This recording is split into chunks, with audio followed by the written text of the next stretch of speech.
అయినా కూడా అమెరికా తర్వాత అంత పెద్ద డేటా సెంటర్ గూగుల్ లాంటి ఒక పెద్ద ప్రసిద్ధి చెందిన సంస్థ ఇక్కడ పెడుతున్నాము అని చెప్పి వాళ్ళు ఒప్పందం చేసుకున్నారంటే నిజంగా క్రెడిబిలిటీ అంతా కూడా నారా చంద్రబాబు నాయుడు గారిదేనండి. కేవలం ఆయన బ్రాండ్ ఇమేజ్ మీద ఉన్నటువంటి నమ్మకం. గతంలో వైసీపీ గవర్నమెంట్ లో వైజాగ్ అనగానే 40,000 కోట్ల రూపాయల భూ కబ్జాలు జరిగినాయి. మరి వైజాగ్ దేనికి ప్రసిద్ధి? వైసీపీ గవర్నమెంట్లు అంటే గంజాయికి ప్రసిద్ధి. వైజాగ్ అనగానే గంజాయి పంట పండించేశారు అక్కడ ఏకంగా. ఇవాళ వైజాగ్ ని ఐటీ హబ్ గా పర్యాటక కేంద్రంగా డెవలప్ చేస్తుంటే మాజీ ఐటీ మినిస్టర్ గా ఉన్నటువంటి కోడిగుడ్డు అమర్నాథ్ గారు మాట్లాడుతున్నారంటే మైండ్లెస్ ఫెలో గుడివాడ అమర్నాథ్. జగన్మోహన్ రెడ్డి గారు ఏంటంటే ఆయన అధికారంలో ఉన్నప్పుడు లక్షల కోట్లు ఎవరైతే లంచాలు ఇస్తారో వాళ్ళకి జగన్ ట్యాక్స్ జే ట్యాక్స్ ఎవరైతే కడతారో వాళ్ళకి మాత్రమే ఇక్కడ కంపెనీలకి ఇస్తారు. అవి లేనప్పుడు పక్క రాష్ట్రాలకి వెళ్ళిపోయేలాగా ఇబ్బందులు పెడతారనమాట. మనకి సిబిఎన్ గారు ఎలా అయితే బ్రాండ్ ఫర్ డెవలప్మెంటో జగన్మోహన్ రెడ్డి బ్రాండ్ దేనికంటే డిమాలిష్ చేయడానికి.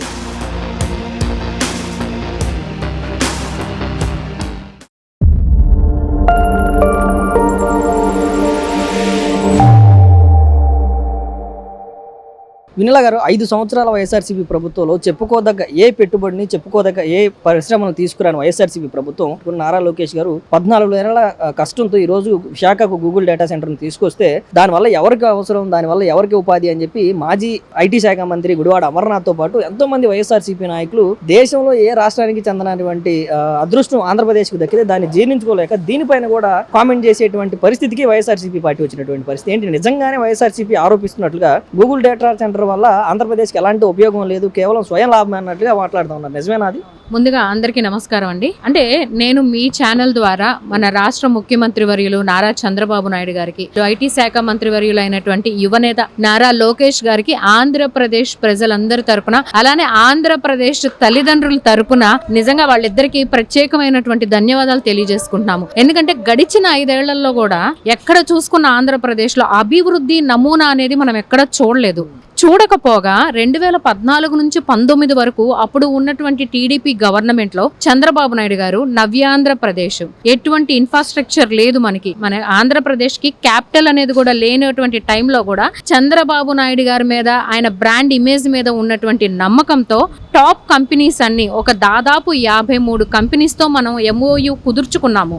కానీ జగన్మోహన్ రెడ్డి పార్టీ సిద్ధాంతం ఏంటండి? శవ రాజకీయాలు చేయటం, జరుగుతున్న అభివృద్ధిని ఓరవలేక విషం జిమ్ముతూ రకరకాలుగా ఎన్నో రకాల విషపూరితమైన ప్రచారాలు చేసి అధికారంలోకి వచ్చాడు. 2019లో నేను యువకుడిని ఒక్క ఛాన్స్ ఇవ్వండి, మొత్తం దేశం అంతా చూసేలాగా చేస్తానని చెప్పాడు. సరే యువకుడు, అలానే తను చెప్పిన అబద్ధాలు కూడా ప్రజలు నమ్మటం వల్ల తనకు అధికారం ఇచ్చారు. 151 సీట్లు ఇచ్చి మరీ అధికారం ఇచ్చారు. కానీ ఇతగాడు అధికారంలోకి వచ్చాక కొత్త కంపెనీలు ఏమి తీసుకురాకపోగా గతంలో చంద్రబాబు నాయుడు గారు తీసుకొచ్చినటువంటి MNC కంపెనీస్ లాంటివి కూడా 53లో 27 కంపెనీలు మేము పరాయి రాష్ట్రాలకు వెళ్ళిపోతున్నాము, ఆంధ్రప్రదేశ్ లో మాకు సంబంధించినటువంటి కంపెనీలు ఒప్పందాలన్నీ రద్దు చేసుకుంటున్నాము అని చెప్పి సోషల్ మీడియా ప్లాట్ఫామ్ మీదుగా వాళ్ళ అభిప్రాయాలు తెలియజేసినవన్నీ మనం చూసాము. మరి కూటమి ప్రభుత్వం అధికారంలోకి వచ్చినప్పటి నుంచి కూడా గడిచిన ఈ 15-16 నెలల నుంచి చూసుకుంటే ప్రతి నిత్యం కూడా కూటమి ప్రభుత్వంలో ఉన్నటువంటి చంద్రబాబు నాయుడు గారు కానివ్వండి, మిగతా నాయకులందరూ కూడా ఓటు ప్రజలు ఇచ్చిన అధికారాన్ని ఒక బాధ్యతగా భావించి ప్రతినిత్యం ఆంధ్రప్రదేశ్ కి ఏం చేయాలి, రాష్ట్రానికి పెట్టుబడులు ఎలా తీసుకురావాలి, ప్రజలకి మనం ఇచ్చిన వాగ్దానం 20 లక్షల ఉద్యోగాలు కల్పిస్తాం 5 ఏళ్లలో అన్నారు. దాని గురించి అహర్నిశలు కష్టపడ్డారు. కాబట్టి ఇవాళ మనం చూసుకుంటే గనక పక్క రాష్ట్రాలు మన సౌత్ ఇండియా స్టేట్స్ లోనే మనకి కంపారిటివ్లీ తెలంగాణ కానివ్వండి, చెన్నై కానివ్వండి, బెంగళూరు కానివ్వండి, ఇలాంటి టాప్ స్టేట్స్ లో లేనటువంటి ఇన్ఫ్రాస్ట్రక్చర్ మనకేమి ఇక్కడ లేదు. అక్కడ ఉన్నంత డెవలప్మెంట్ కూడా మనకి ఇంకా జరగల. అయినా కూడా అమెరికా తర్వాత అంత పెద్ద డేటా సెంటర్ గూగుల్ లాంటి ఒక పెద్ద ప్రసిద్ధి చెందిన సంస్థ ఇక్కడ పెడుతున్నాము అని చెప్పి వాళ్ళు ఒప్పందం చేసుకున్నారంటే నిజంగా క్రెడిబిలిటీ అంతా కూడా నారా చంద్రబాబు నాయుడు గారిదేనండి. కేవలం ఆయన బ్రాండ్ ఇమేజ్ మీద ఉన్నటువంటి నమ్మకం. నారా చంద్రబాబు నాయుడు గారు అంటే గ్లోబల్ లీడర్, ఒక విజనరీకి డెఫినిషన్ ఆయన. మరి టెక్నాలజీ ముద్దు బిడ్డ ఎవరు అంటే నారా చంద్రబాబు నాయుడు గారు. ఇది ప్రపంచంలో ఉన్న ప్రతి తెలుగు వాళ్ళు, ఐటీ రంగంలో ఉన్నటువంటి ప్రతి తెలుగు వారు చెప్పే మాట ఇది. అంటే రాష్ట్రానికి మీరు చూసుకోండి, గూగుల్ లాంటి సంస్థ, దానికి అనుబంధ సంస్థలు కూడా మెటా కానివ్వండి, రైడెన్ కానివ్వండి, TCS కానివ్వండి, ఇలాంటి సంస్థలు కూడా విత్ ఇన్ 1 వీక్ గ్యాప్ లో ఈ 4 సంస్థలు వాళ్ళ పెట్టుబడుల్ని మేము వైజాగ్ లో పెడుతున్నాము, అలానే మా కంపెనీ తరపున కూడా డేటా సెంటర్లు వైజాగ్ లో మేము ప్రారంభిస్తాము అని చెప్పి అనౌన్స్ చేశారు. అంటే విత్ ఇన్ 1 వీక్ లో 6 లక్షల కోట్ల రూపాయలు దాదాపు వైజాగ్ కి పెట్టుబడుల రూపంలో వచ్చినాయి. ఇది నిజంగా గేమ్ చేంజర్ కాదంటారా? అరే మనం నవ్యాంధ్రప్రదేశ్ పక్క రాష్ట్రాలతో పోల్చుకుంటే ఐటీ ఇండస్ట్రీస్ మనకి ఇక్కడ అన్ని రాలేదు.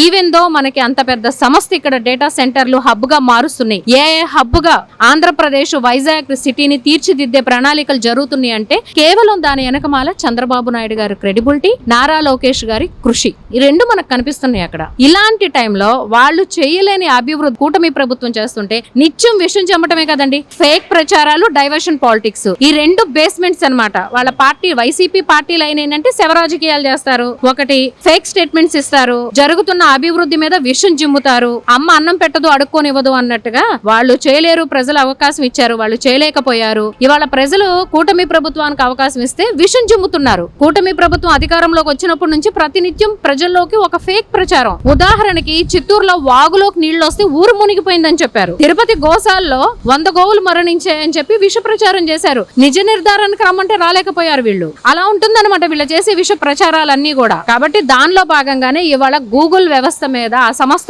పెడుతున్న పెట్టుబడుల మీద విష ప్రచారాలు చేస్తూనే ఉన్నారు. ప్రధానంగా అంటే చంద్రబాబు నాయుడు గారి విజనరీ గురించి కానీ, లేదంటే ఆయన భవిష్యత్తు పైన ఆయనకున్నటువంటి అవగాహన కానీ, భవిష్యత్తు తరాలు ఏం జరుగుతుందని ఊహించగలిగినటువంటి విజనరీ ఉన్నటువంటి వ్యక్తి చంద్రబాబు నాయుడు గారు. అది గతంలోనే ఏదైతే సైబరాబాద్ నిర్మాణంలోనే ఆయన చూసినప్పుడు సైబర్ టవర్స్ పైన వస్తున్నటువంటి ఏదైతే కంప్యూటర్స్ తీసుకురావడం, కంప్యూటర్స్ భవిష్యత్తు అని చెప్పి చంద్రబాబు నాయుడు గారు చెప్తా ఉంటే, అప్పుడున్నటువంటి ప్రతిపక్ష నాయకులు, ప్రధానంగా కాంగ్రెస్ పార్టీ నాయకులందరూ కూడా కంప్యూటర్లు అన్నం పెడతాయా, కంప్యూటర్లు ఉద్యోగాలు ఇస్తాయని చెప్పినటువంటి వ్యక్తులు ఈ రోజు అదే సైబర్ టవర్స్ లో తెలంగాణ మొత్తానికి కూడా తలమానికంగా మారినటువంటి వ్యక్తి. మరి అలాంటి చరిత్రకి పునాదులు వేసేటువంటి అడుగులు చంద్రబాబు నాయుడు గారు వేస్తా ఉంటే, అలాంటి విజన్ కి ముంచూపుగా వెళ్తా ఉంటే, ఎందుకని ఇంకా ఆయన పైన విష ప్రచారం, లేదంటే ఆయన విజనరీని ఎందుకు అర్థం చేసుకోలేకపోతున్నారు వీళ్ళందరూ? చంద్రబాబు నాయుడు గారి విజనరీ థాట్స్ గురించి ఇవాళ కాదండి, గతంలో మన్మోహన్ సింగ్ గారు ప్రధానమంత్రిగా ఉన్నప్పుడు, వైఎస్ రాజశేఖర్ రెడ్డి ముఖ్యమంత్రిగా ఉన్నప్పుడు ఉమ్మడి ఆంధ్రప్రదేశ్ లో అప్పుడు వెళ్ళి చంద్రబాబు నాయుడు గారు ప్రతిపక్ష నేత, అతను మనకి యాంటీ కాబట్టి అతనికి Z+ కేటగిరీ తీసేయండి అని చెప్పి మాట్లాడినప్పుడు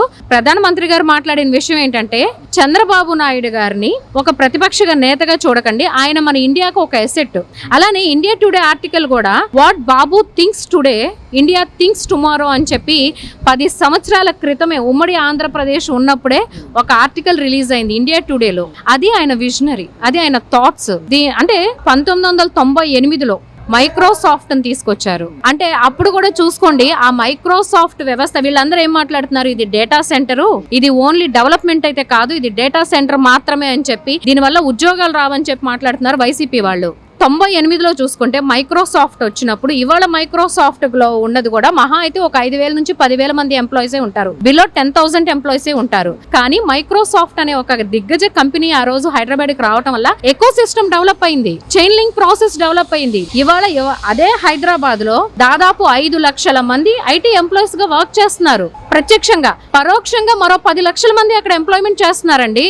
అలానే ఇవాళ గూగుల్ డేటా సెంటర్ వచ్చింది కాబట్టి దానికి అనుసంధానం మరి ఎన్నో కంపెనీస్ వారం రోజుల వ్యవధిలోనే 4 లక్షల కోట్ల పెట్టుబడులు వచ్చినాయి అంటే ఆలోచించండి. అంటే ఎక్కడైనా వీళ్ళు చదువుకుని ఉంటే దీని వ్యత్యాసం ఏంటి, దీని డిఫరెన్స్ ఏంటి, అలానే ఐటీలో మారుతున్న విధానాలు ఏంటి అనేది తెలుస్తుంది. బ్లాంక్ గా వచ్చేసి మాకు పార్టీ ఉంది, మేము విషయం జిమ్మటమే మా నినాదం, మా నాయకుడిని మెప్పించాలి అనుకుని మాట్లాడుకుని చేసే బ్లాంక్ స్టేట్మెంట్స్ ఇవన్నీ కూడా. ఈ స్టేట్మెంట్లన్నీ కూడా ఇతర శాఖల్లో ఉన్నటువంటి మంత్రులు, లేదంటే జగన్మోహన్ రెడ్డి గారు వీళ్ళందరూ మాట్లాడితే ఒక తీరుగా ఉండేది. కానీ 3.5 సంవత్సరాలు ఐటీ శాఖ మంత్రిగా చేసినటువంటి గుడివాడ అమర్నాథ్ లాంటి వ్యక్తులే వచ్చి దానివల్ల కనీసం ఒక 10,000 మందికి కూడా ఉపాధి లేదు, దానివల్ల కనీసం ఎవరికి లాభం లేదు అని చెప్పి మాట్లాడుతూ ఉన్నటువంటి పరిస్థితి, డేటా సెంటర్ వల్ల ఎవరికి ఉపయోగం లేదని చెప్తా ఉన్నటువంటి పరిస్థితి, దాంట్లో భాగంగా డెవలప్మెంట్ కూడా కావాలి అని చెప్పి, లేదంటే డెవలప్మెంట్ సెక్టర్ ని కూడా తీసుకురావాలని చెప్పి మాట్లాడుతూ ఉన్నటువంటి పరిస్థితి. అంటే ఎందుకంటే డేటా సెంటర్ రావడం వల్ల చుట్టుపక్కల ఏదైతే సరౌండింగ్స్ అంతా కూడా అయ్యేటువంటి డెవలప్మెంట్ కానీ, ఐటీ ఇన్ఫ్రాస్ట్రక్చర్ డెవలప్ అయ్యే విషయం ఎందుకని ఐటీ శాఖ మంత్రిగా చేసిన వ్యక్తికి కూడా అర్థం కావట్లేదు. అంటే ఇక్కడ ఒకటండి, గతంలో వైసీపీ గవర్నమెంట్ లో వైజాగ్ అనగానే 40,000 కోట్ల రూపాయల భూ కబ్జాలు జరిగినాయి. మరి వైజాగ్ దేనికి ప్రసిద్ధి వైసీపీ గవర్నమెంట్ లో అంటే గంజాయికి ప్రసిద్ధి. వైజాగ్ అనగానే గంజాయి పంట పండించేశారు అక్కడ ఏకంగా. కాబట్టి ఇవాళ వైజాగ్ ని ఐటీ హబ్ గా పర్యాటక కేంద్రంగా డెవలప్ చేస్తుంటే మాజీ ఐటీ మినిస్టర్ గా ఉన్నటువంటి కోడిగుడ్డు అమర్నాథ్ గారు మాట్లాడుతున్నారంటే, గతంలో ఈయన ఐటీ మినిస్టర్ గా ఉన్నప్పుడు ఏం చెప్పారండి, మేము 11 లక్షల కోట్ల రూపాయలు పెట్టుబడులు వచ్చేసినాయి. ఏది వైజాగ్ లో జరిగిన పార్ట్నర్షిప్ సమ్మిట్ లో 350 MOUలు కుదుర్చుకున్నామని చెప్పి ప్రజలందరినీ నమ్మించి మోసం చేశారు. మరి ఆ MOUలు ఏమైపోయినాయి? 11 లక్షల కోట్ల రూపాయలు పెట్టుబడులు ఎంతవరకు వచ్చినాయి? రాలేదు. అదేమంటే గ్రీన్ ఎనర్జీ, ఆదిత్య బిర్లా ఇవన్నీ కూడా మేము స్థాపించినవే అంటున్నారు. అవి నిజంగా మీరున్నప్పుడు జరిగిన MOUలు అయితే 2025 అక్టోబర్ వరకు ఎందుకు గ్రౌండింగ్ అవ్వలేదు? 2024 ప్రభుత్వం కూటమి ప్రభుత్వం వచ్చింది, మరి 2025 అక్టోబర్ లో గ్రౌండింగ్ అయినాయి. అంటే ఎన్నికల ముందు చేసిన ఫేక్ స్టంట్స్ ఇవన్నీ ప్రజల్ని మోసం చేయటమే కదా. ఇదే గుడివాడ అమర్నాథ్ గారిని మీడియా వాళ్ళు మీరు ఎందుకు దావోస్కి వెళ్ళలేదు అంటే, డబ్బులు దండగా, ఇంకోటి చలి ప్రదేశము, అక్కడ మాకు ఇబ్బందిగా ఉంది అని చెప్తున్నారు. వీళ్ళు బాధ్యత కలిగిన మంత్రులా? ఎంతవరకు వచ్చినాయండి పెట్టుబడులు అని మాట్లాడితే, ఇది కొత్త రాష్ట్రం అంటే ఇది కోడి పొదిగినట్టు గుడ్డు పెట్టింది పిల్ల అవ్వాలి అని చెప్పిన మాట్లాడిన మైండ్లెస్ ఫెలో గుడివాడ అమర్నాథ్ వీళ్ళు మాట్లాడుతున్నారు. అసలు వీళ్ళకి ఫస్ట్ సబ్జెక్ట్ ఏంటో తెలుసా? ఏ రోజైనా అంటే SIPB మీటింగ్స్ కండక్ట్ చేసుకున్నారా? ప్రతిపాదనలు ఏమన్నా జరిగినాయా?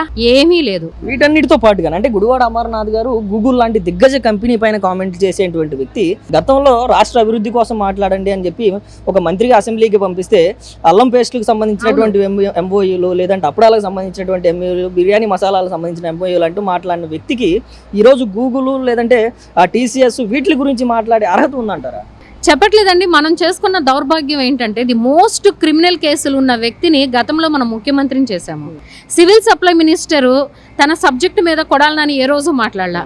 జోగి రమేష్ రీసెంట్గా చూసుకుంటే తన బుద్ధి చూపించాడు. జోగి రమేష్, అరే నువ్వు ఒక ప్రజా ప్రతినిధివి, ప్రజల్లో ఉన్నవాడివి, నువ్వు ఒక మాజీ మినిస్టర్వి, నువ్వు నువ్వు మంత్రిగా ఉన్నప్పుడు ఒక పబ్లిక్ మీటింగ్ లో నిన్ను మాట్లాడమని పిలిస్తే మనం ఏ శాఖ మంత్రి అని నీ పిఎని అడిగావు. అంటే నువ్వు ఏ శాఖ మంత్రో కూడా నీకు తెలియదు, ఎందుకంటే యు ఆర్ అన్ఫిట్ పర్సన్ అన్నమాట ప్రజాప్రతినిధిగా. ఇలాంటి వేస్ట్ ఫెలోస్ అందరినీ మంత్రులుగా ప్రజాప్రతినిధులుగా చూసుకోవడం, ఓటేసి గెలిపించడం మనం చేసుకున్న దౌర్భాగ్యం. ఫస్ట్ థింగ్, ఇప్పటికైనా ఫేర్ పాలిటిక్స్ ఉన్నాయండి? ఇదే జోగి రమేష్ లిక్కరు ఆల్రెడీ జనార్దన్ రావు అనే అతను చెప్పాడు చాలా క్లియర్ గా, జోగి రమేష్ గారు నాకు వాట్సాప్ మెసేజ్ పెట్టారు, మెటీరియల్ అంతా తీసుకురా, మనమే ఇక్కడ తయారు చేపిద్దాము, మనమే పోలీసులకు లీక్ ఇద్దాము అని చెప్పి. కానీ ఇతను ఏమని మాట్లాడాడు ఆ రోజు మీడియాలో? రండమ్మా రండి, నాటుసారా చీప్ లిక్కర్ అమ్ముతాము అని. అంటే నువ్వు దానికి సరిపోయే వ్యక్తివి యాక్చువల్ గా. పైగా ఇవాళ వాస్తవాలు బయటకు వచ్చేసరికి, అన్నా అనగాని సత్యప్రసాద్ అన్నా నువ్వు చెప్పు, కొనగళ్ళ నారాయణ అన్నా నువ్వు చెప్పు, గౌతు లచ్చన్న గారు లాంటి స్వాతంత్ర పోరాట యోధుడు పేరు కూడా పలకటానికి కూడా నువ్వు అర్హుడివి కాదు. అంటే ఇవాళ నువ్వు క్యాస్ట్ ని రెచ్చగొడతావా? జగన్మోహన్ రెడ్డి వాళ్ళ టీం కున్నది ఏంటంటే క్యాస్ట్ ఫీలింగ్స్ తో గొడవలు పెట్టడం, ప్రాంతాల వారీగా విడగొట్టడము, ఇవే జరుగుతున్నాయి. దాంట్లో భాగంగానే ఇవాళ వీళ్ళందరూ కూడా మాట్లాడుతున్నారు. ఏ రోజైనా వాళ్ళ మంత్రులుగా ఉన్నప్పుడు వాళ్ళకి సంబంధించిన సెక్టార్ గురించి ఏ రోజైనా ప్రెస్ మీట్ పెట్టడం మనం చూసామా? లేదు. ఇవాళ కూడా ఏమంటున్నారు, పర్యావరణానికి నష్టం జరిగిద్ది అని అంటున్నారు. నిజంగా పర్యావరణంలో చిన్న చిన్న మార్పులు ఉంటాయి, పాజిటివ్స్ ఉంటాయి, నెగిటివ్స్ ఉంటాయి. వాటన్నిటిని దృష్టిలో పెట్టుకుని పబ్లిక్ కి ఎవరికి ఇబ్బంది లేకుండా పర్యావరణం పొల్యూషన్ తగ్గించే విధంగా ప్రణాళికలు ఆలోచిస్తుంది గవర్నమెంట్. మరి ఇన్ని మాట్లాడుతున్న వైసీపీ ప్రభుత్వం వాళ్ళు, సరస్వతి పవర్ ప్లాంట్ ఎవరిదండి? అది సిమెంట్ ఫ్యాక్టరీ. భారతీయ సిమెంట్స్ ఎవరివండి? 2009లో భారతీయ సిమెంట్స్ స్థాపించారు, స్టార్ట్ అయింది. మరి అలానే సరస్వతి పవర్ ప్లాంట్ రాజశేఖర్ రెడ్డి గారు పాలసీలకి అగెనెస్ట్ గా ముఖ్యమంత్రిగా ఉండి 1600 ఎకరాలు తన కొడుక్కి సిమెంట్ ఫ్యాక్టరీకి కేటాయించాడు. అక్కడ ఇంతవరకు ఎక్కడా కూడా ఒక రిక్వైర్మెంట్ జరిగిందా సరస్వతి పవర్ ప్లాంట్ లో? లేదు. కనీసం రైతులు మీరు పవర్ ప్లాంట్ స్టార్ట్ చేయలేదు కదా, ఈ లోపు మేము పంట పండించుకుంటామంటే తల పగలగొట్టాడు పిన్నెల రామకృష్ణారెడ్డి, ఒక రైతు తల. జగన్మోహన్ రెడ్డి గారు ముఖ్యమంత్రిగా ఉన్నప్పుడు స్టార్ట్ అవని సరస్వతి పవర్ ప్లాంట్ కి నీళ్లని కేటాయించేసుకున్నాడు, లీజుని పెంచేసుకున్నాడు రూల్స్ కి అగెనెస్ట్ గా. మరి అప్పుడు గుంటూరు జిల్లాలో ఆల్రెడీ నీటి ఎద్దడి ఉంది, అయినా కూడా స్టార్ట్ అవని ప్లాంట్ కి ఎందుకు నీళ్లను కేటాయించుకున్నారు? మరి భారతీయ సిమెంట్ నుంచి చూసుకుంటే దాదాపు సంవత్సరానికి 5 నుంచి 6 బిలియన్ టన్నుల కార్బన్ డైఆక్సైడ్ రిలీజ్ అవుతుంది. అది పర్యావరణానికి నష్టం కదా. లైమ్ స్టోన్ వాడుతున్నారు, అది బయోడైవర్సిటీకి నష్టం కదా. క్రషర్స్, గ్రైండింగ్ ఉన్నాయి, అవి పొల్యూషన్ ని ఇబ్బంది పెట్టట్లేదా? ఇవన్నీ కాదా అండి? మరి అంటే ఇవేమి మీరు ఒక డేటా సెంటర్ తో కంపేర్ చేసుకుంటే, సిమెంట్ ఫ్యాక్టరీ, భారతీయ సిమెంట్ ఫ్యాక్టరీ నుంచి వచ్చే వ్యర్థాలు 180% పర్యావరణాన్ని ఎక్కువగా నష్టం చేస్తున్నాయి. మరి అది కూడా క్లోజ్ చేయించేసేయండి మీరు, ఫస్ట్ అది క్లోజ్ చేయించేసేయండి. ఎందుకంటే అది మీ ప్రైవేట్ కంపెనీయే కదా, అదే గవర్నమెంట్ ఆర్గనైజ్డ్ కాదు, అది మీ ప్రైవేట్ కంపెనీ. అది క్లోజ్ చేయించేసేయండి. అది క్లోజ్ చేయించరు వీళ్ళు. అరే డేటా సెంటర్ మేము డెవలప్మెంట్ కి వ్యతిరేకం కాదు అంటున్నారు. డెవలప్మెంట్ కి వ్యతిరేకం కానప్పుడు టీసీఎస్ కాగ్నిజెంట్ కంపెనీలకి ఎకరం 99 పైసలకి లీజుకి ఇస్తే ఎంత రాద్ధాంతం చేశారండి వీళ్ళు. ఆ 2 కంపెనీల ద్వారా 25,000 ఉద్యోగాలు వస్తున్నాయి ఇవాళ. ఆ రోజు కూడా వీళ్ళు అడ్డుపడలేదా? దాని మీద విష ప్రచారాలు చేయలేదా? జగన్మోహన్ రెడ్డి అండ్ కోకు ఉన్న ఏకైక నినాదం ఏంటంటే ఆంధ్రప్రదేశ్ అభివృద్ధి జరగకూడదు, అధమ పాతాళంలోకి వెళ్ళిపోవాలి, ప్రజలకి వీళ్లే అధికారంలో ఉండాలి, అధికారాన్ని అడ్డం పెట్టుకుని లక్షల కోట్ల రూపాయల అవినీతి చేసి 10 కోట్ల రూపాయలు సంక్షేమ రూపంలో ప్రజలకి ఇలా వెదజల్లి ప్రజల్ని అధోగతి పాలు చేయాలి, ఆంధ్రప్రదేశ్ ని అధోగతి అంధకార ఆంధ్రప్రదేశ్ గా తీర్చిదిద్దాలి. కాబట్టి వీళ్ళు ఇలాంటి విష ప్రయోగాలన్నీ అంటే విష ప్రచారాలన్నీ కూడా చేస్తున్నారు. మరి పవర్ ఎనర్జీ అంటున్నారు. అసలు వీళ్ళు మాట్లాడే మాటలకు తలాతోక ఉంటుందా అండి? డేటా సెంటర్ రావడం వల్ల వైజాగ్ లో మొత్తం కరెంట్ అంతా కూడా కన్జ్యూమ్ అంతా దీనికే చేసేసుకుంటారు, ప్రజలు చీకట్లో ఉండాలా అని మాట్లాడుతున్నారు. అరే వీళ్ళకి అసలు కనీసం సబ్జెక్ట్ మీద అవగాహన ఉందా? ఈ ఎనర్జీ సంబంధించి కూడా కొంతమంది అనలిస్టులు కూడా మాట్లాడుతూ ఉన్నటువంటి పరిస్థితి. ఈ రోజు గూగుల్ డేటా సెంటర్ని విశాఖకు తీసుకురావడం వల్ల వారికి మనం ఇచ్చేటువంటి పవర్ సబ్సిడీ ద్వారా వారి నుంచే దగ్గరగా 800 నుంచి 900 కోట్ల రూపాయలు రాష్ట్రానికి ఆదాయం కనిపిస్తా ఉంది, కేవలం ఈ ఎనర్జీ వ్యవస్థ నుంచే అని చెప్పి, ఏదైతే పవర్ సప్లై నుంచే చెప్పి మాట్లాడుతా ఉన్నారు. అది కనిపించట్లేదు. 800 కోట్లే కాదండి, దాదాపు ఒక 20,000 కోట్ల రూపాయలు ప్రభుత్వానికి ఆదాయం వస్తుంది. అంటే ఇక్కడ ప్లాంట్ స్థాపించే టైంకి కంప్లీట్ గా మనకి 20,000 కోట్ల రూపాయలు ప్రభుత్వానికి ఆదాయం వస్తుంది. అలానే మనకి ఈ ఎనర్జీ అండ్ రెన్యూవబుల్ అంటే పవర్ అండ్ రెన్యూవబుల్ ఎనర్జీని చూసుకుంటే చంద్రబాబు నాయుడు గారు 2014లోనే రెన్యూవబుల్ ఎనర్జీకి సంబంధించి సోలార్ పవర్ ప్రొడక్షన్ ప్లాంట్స్ స్థాపించారు. కడప, అనంతపురం, కర్నూలులో చూసుకుంటే ఆల్రెడీ ఆ ప్రొడక్షన్ ప్లాంట్స్ అన్ని కొన్ని వేల ఎకరాల్లో స్థాపించారు. కొన్ని వేల మెగావాట్ల కరెంటు అక్కడ ఉన్న పరిశ్రమలన్నీ కూడా వినియోగించుకుంటున్నాయి.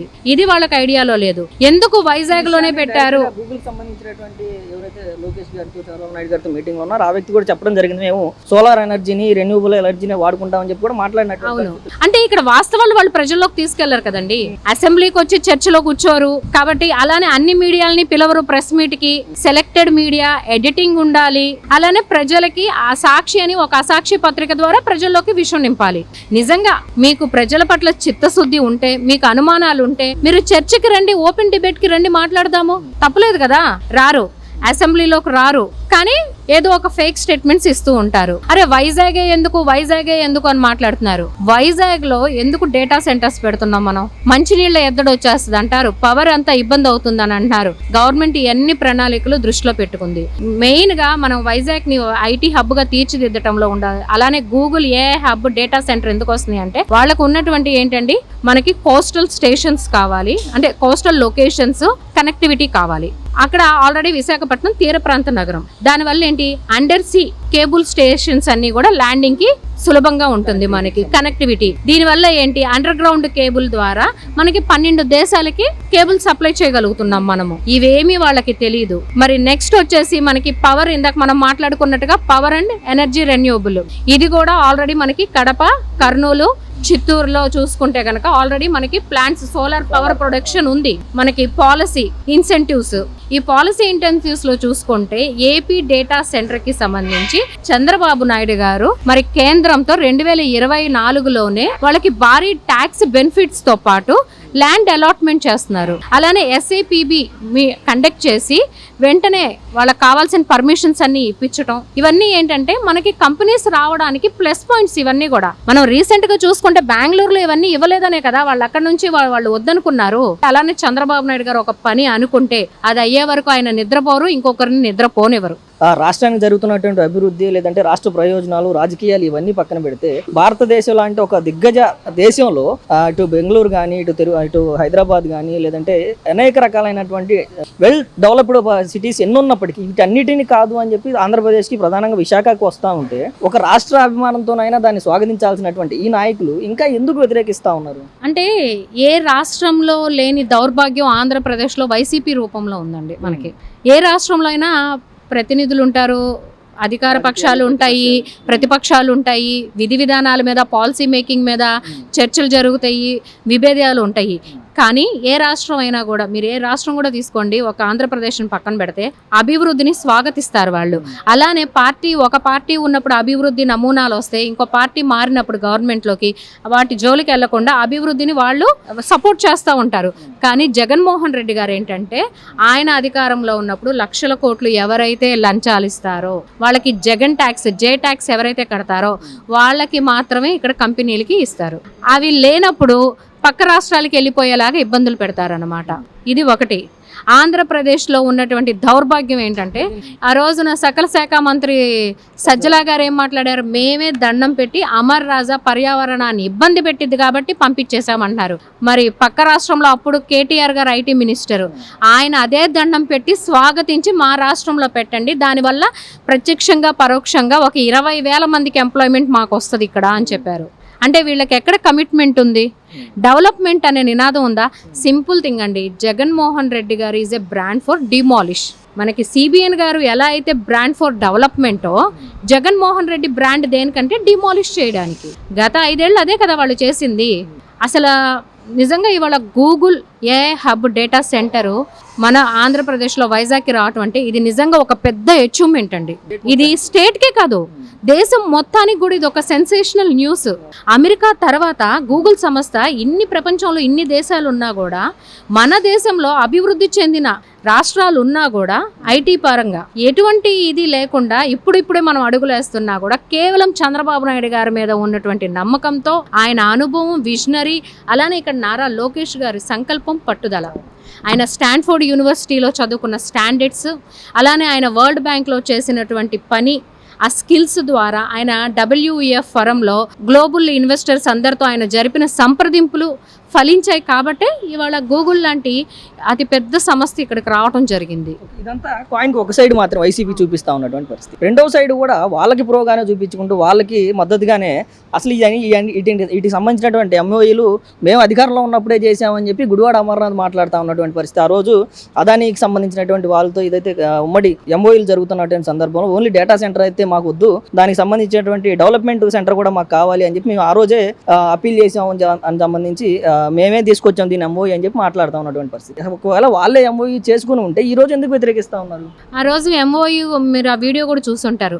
మేము MOUలో చాలా క్లియర్గా చెప్తున్నాము, ఇది డేటా సెంటర్ మాత్రమే కాదు, అదాని మీరు వేరే కంపెనీలను కూడా తీసుకురావాలి, ఇక్కడ ఎంప్లాయ్మెంట్ జనరేట్ చేయాలి అని చెప్పి. ఇవాళ మనకు జరుగుతుంది ఏంటండి, మరి గూగుల్ డేటా సెంటర్తో పాటు రైడెన్ వస్తుంది, మెటా వస్తుంది, TCS వస్తుంది విత్ ఇన్ 1 వీక్లో. అలానే దానికి అనుకూలంగా ట్రేడింగ్ కంపెనీస్ వస్తున్నాయి. మరి 6 లక్షల కోట్లు, దాదాపు 6.50 లక్షల కోట్ల రూపాయలు మనకి వైజాగ్లోనే పెట్టుబడులు పెడతాం జరిగింది. అంటే ఇవన్నీ కూడా మరి ఏంటి, ఒప్పందాలు కుదుర్చుకున్నాయే కదా. మనం వాళ్ళలాగా బొబ్బట్లో అల్లం వెల్లుల్లి పేస్టు లేదా ఉలవచారు ఫ్యాక్టరీలు, బిర్యానీ మసాలాల గురించి మాట్లాడాల. మనం మాట్లాడేది టాప్ MNC కంపెనీస్ గురించి మనం మాట్లాడుతున్నాము. ఇదంతా జరుగుతూ ఉండి ఈ డెవలప్మెంట్ మాకు కనిపించదు దీన్ని అన్నట్లుగా, దీన్ని ఎలాగైనా డైవర్షన్ చేయాలి, దీన్ని ఎలాగైనా తప్పించాలి, కూటమి ప్రభుత్వం పైన ఈ యొక్క ఇంపాక్ట్ కనిపించకూడదు, వాళ్ళకి కనిపించకుండా చేయాలి అని చెప్పి ఇందాక మీరు అన్నట్లుగా జోగి రమేష్ రూపంలో లిక్కర్ స్కామ్ ఏదైతే బయటకు వస్తా ఉందో, జనార్దన్ రావు వీళ్ళే అతనే బయటకు వచ్చి జోగి రమేష్ చేయించాడు, జోగి రమేష్ అనుకున్నాడు అని చెప్తా ఉన్నా. దీని అంతా కూడా డైవర్ట్ చేసేసి టీడీపీ కూటమి ప్రభుత్వం లిక్కర్ స్కామ్ లో ఉండిపోయింది, కూటమి ప్రభుత్వానికి కూడా లిక్కర్ స్కామ్ లో హస్తం ఉందని చెప్పి మాట్లాడుతూ ఉన్నారు. అంటే ఈ డైవర్షన్ పాలిటిక్స్ ఎలా చూడదు? ప్రజలు చాలా తెలివిగల వాళ్ళండి. గతంలో జగన్మోహన్ రెడ్డి గారు రూలింగ్ లోకి రాకముందు ఆయన చెప్పిన పింక్ డైమండ్ స్టోరీ విన్నారు, నారావారి రక్త చరిత్ర గురించి చెప్తే కూడా జనాలు వినటం జరిగింది, 35 మంది కమ్మ DSCల గురించి మాట్లాడితే విన్నారు, లేదంటే కనుక కోడికత్తి డ్రామా, ఇవన్నీ ప్రజలు ఒకసారి అతనేంటో తెలియక నమ్మారు. కానీ వన్స్ జగన్మోహన్ రెడ్డి రూలింగ్ చూశాక చరిత్రలో ఏ పార్టీకి ఇలాంటి జడ్జిమెంట్ ప్రజలు ఎప్పుడు ఇచ్చి ఉండరు. ఎక్కడ 151 సీట్స్, ఎక్కడ 11 సీట్స్, కనీసం నీకు ప్రతిపక్ష హోదా అన్న ఇచ్చారా ప్రజలు? సిగ్గు లేదా నీకు? కేస్ స్టడీ చెయ్యి. ఎందుకు ప్రజలు నన్ను తిరస్కరించారు, ఎందుకు నేను ఏ రకంగా, అంటే ఇంకా నువ్వు రాజకీయాల్లో ఉండాలి అనుకుంటే, కొనసాగాలి అని అనుకుంటే కనుక జగన్మోహన్ రెడ్డి గారు, మీరు మీ పార్టీ వాళ్ళు చంద్రబాబు నాయుడు గారి గురించి మీరు ఎంత విమర్శించినా ఆయన బూటుకున్న దుమ్ముతో కూడా వీళ్ళు సమానం కాలేరు. అది ఆయన స్థాయి. కాబట్టి చంద్రబాబు నాయుడు గారు విజనరీ గురించి కేస్ స్టడీ చేయండి. తండ్రి చనిపోయి ఇన్ని సంవత్సరాలైనా నీ వల్ల ప్రతినిత్యం నీ తండ్రి ఆత్మ క్షోభపడేలాగా తిట్టిస్తావు. నీ తల్లి చెల్లె నిన్ను నమ్మట్లేదు. ఇవి కాబట్టి నువ్వు తండ్రి పేరు చెడగొట్టేవాడు కొడుకు కాదు, తండ్రి పేరు నిలబెట్టేవాడు కొడుకు. టీడీపీకి మనకి 2019 ఎలక్షన్ల ముందు వీళ్ళు ఒకటి తీసుకొచ్చారు ప్రజల్లో, అంటే చంద్రబాబు నాయుడు గారు తర్వాత టీడీపీకి ఎవరు అసలు అని చెప్పి, నెక్స్ట్ ఎవరు అని కూడా మాట్లాడారు. ఇవాళ 1 కోటి మందికి పైగా టీడీపీ పార్టీ సభ్యులకు కార్యకర్తలకు భరోసా కల్పించిన వ్యక్తి నారా లోకేష్ గారు. ఒక ఐటీ మినిస్టర్ గా కానివ్వండి, విద్యాశాఖ మంత్రిగా కానివ్వండి, ఎన్నో సంస్కరణలు తీసుకొచ్చి ప్రభుత్వ విద్యను కూడా కార్పొరేట్ స్టైల్ విద్యగా అందించాలి, ఎడ్యుకేషన్లో ఎన్నో రకాల పాలసీస్లో ఆయన అంటే చేంజెస్ తీసుకొచ్చి model schools, parent teacher meeting conduct చేయటము, అకాడమిక్ బుక్స్ లో గాడ్ అంటే ఒక కులానికి ఒక రీజియన్ కి సంబంధించినోడు కాదు, what is the real meaning of God అనేది పిల్లలకి తీసుకెళ్లేలాగా చేస్తున్న సంస్కరణలు, పార్టీ నాయకత్వ లక్షణాలు, అలానే మంత్రి శాఖలో ఉండి చంద్రబాబు నాయుడు గారు 4 సార్లు ముఖ్యమంత్రి ఇప్పటికి, కానీ ఏ రోజైనా అవినీతి మరకతో వాళ్ళ కుటుంబ సభ్యులు ఎవరైనా కోర్టు మెట్లెక్కిన ఉదాహరణలు మనం ఎక్కడైనా చూసామండి? లేదు. కానీ నీ తండ్రి 1 టర్మ్ చేశాడు కంప్లీట్గా, 2వ టర్మ్ 1 ఇయర్లోనే పంచభూతాల్లో కలిసిపోయాడు. కానీ ఇప్పటికీ ది మోస్ట్ కరప్టెడ్ పొలిటీషియన్ ఎవరు అంటే నీ పేరే వస్తుంది గూగుల్లో. ఇవన్నీ పక్కన పెట్టేసి నువ్వు ఇప్పటికైనా సరే ఈ 5 ఏళ్ళు నువ్వు ఎలానో అసెంబ్లీకి రావు సావు కాబట్టి ఇప్పుడైనా చంద్రబాబు నాయుడు గారి టెక్నాలజీ విజనరీ గురించి, అలానే నారా లోకేష్ గారి లీడర్షిప్ క్వాలిటీస్ గురించి, మహానాడు అసలు పార్టీ అంటే ఏంటి, టీడీపీ పార్టీ విధి విధానాలు ఏంటి, అక్కడ నాయకులు కార్యకర్తలు ఎందుకు అంత బలంగా ఉంటారు, నాయకులు తప్పుడు నిర్ణయాలు తీసుకున్న కార్యకర్తలు విభేదిస్తారు టీడీపీ పార్టీలో, అంత స్టాండ్ ఉన్న కార్యకర్తలు ఉన్న పార్టీ టీడీపీ పార్టీ. సో ఇవన్నీ ఒక నాయకుడిగా నువ్వు కేస్ స్టడీ చేయి, అట్లీస్ట్ నువ్వు అప్పుడన్నా సస్టైన్ అవడానికన్నా అవకాశం ఉంటుంది. నువ్వు చెప్పే విష ప్రచారాలన్నీ కూడా ప్రజలు నమ్మరు. ఆంధ్రప్రదేశ్ ప్రజలు వెల్ ఎడ్యుకేటెడ్స్, అలానే అవేర్నెస్ ఉన్నవాళ్ళు, చాలా చైతన్యవంతులు మన ప్రజలందరూ. కాబట్టి ఇతనంటే ఏమీ లేదండి, ఆ 40% ఓట్ బ్యాంక్ ని ఎంటర్టైన్ చేసుకోవటం కోసం జగన్ పని అయిపోయిందని అనుకుంటారేమో అని చెప్పి ఒక సొంత మీడియా పెట్టుకుని జనాల్ని ఎంటర్టైన్మెంట్ ఇచ్చి హోల్డ్ చేసుకుంటున్నాడు.